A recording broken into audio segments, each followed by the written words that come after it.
It's grind and air tricks time yet again for the country's top BMX and mountain bike stunt riders as the first leg of the 2012 Cobra Urge Bike Rules kicked off last June 23 at SM City Masinag in Antipolo City. Cobra Urge Ride Rules, kaya nabuo naming idea kasi malaki na kasi yung eksena ng BMX eh. Ito kasi we call it bicycle motocross.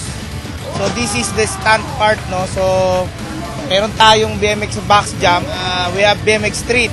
And also we adapted also yung mountain bike street, yung big bike. Ito yung mga urban bike stunt sport na kinahihiligan ng mga kabataan ngayon. So we've been supporting this for already 10 years. We decided to put a solid event for BMX. It's having fun. Just started riding when I was a kid, seeing riders. Locally, I'm from Antipolo, so I pretty much just ride and then see them learn how to ride, and then now I'm here. Oh, you know, extreme sports, adrenaline rush. It's very fun. Just chill, kick back, have friends, pretty much relax.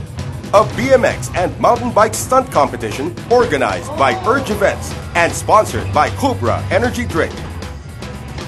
Sa mga stunts pa lang na pinapakita, full of energy and very fitting, very swak, kumbaga, na Cobra Energy Drink ang mag-support sa ganitong klaseng extreme sport. Iniimbitahan namin lahat ng mga bike BMX enthusiasts, yung mga datihang riders, at yung mga gustong makapanood ng mga kahindik-hindik at mga matikabong laro ng BMX. Punta kayo dito sa Cobra Urge Ride Rules Tour. So meron pa tayo sa July 7 sa SM South Mall at sa Grand Final sa July 29 sa SM Mall of Asia.